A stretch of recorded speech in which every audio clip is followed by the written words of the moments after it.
UPD received several calls for an active shooter situation at multiple locations.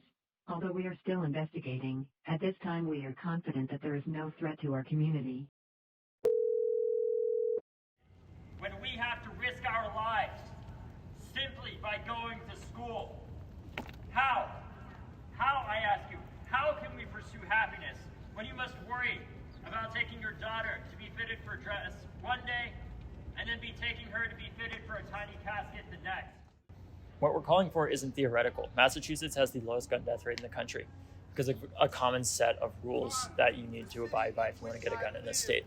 And we could federalize those laws and cut gun deaths easily. Erupted in grief, erupted in sorrow. Harvard has a lot of intellectual capital and power, especially in the world of academia. And if it put out a statement saying that, we need to do common sense measures like background checks and other things like Massachusetts has done, it would help, I think, push us further in getting action. Part of the reason we're out here today is to push Harvard to have a more active role than it currently has, because we know that when Harvard speaks, people listen, and we want Harvard to make a statement in support of gun violence prevention legislation. We're not going to stop organizing, we're not going to stop rallying, we're not going to stop voting, we're not going to stop marching until we see an end to gun violence.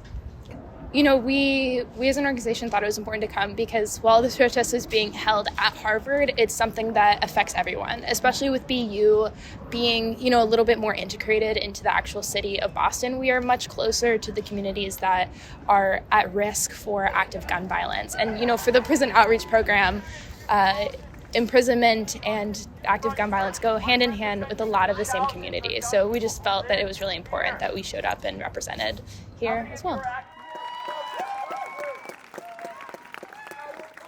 I think it's really easy to feel like this issue is intractable and impossible to make any change in, but that's not true. We've seen over the last 5 years of March for Our Lives that young people's voices have power, and that when we organize and when we fight for change, that people listen and people pay attention. So as students, don't underestimate your voices. Join the movement, get involved.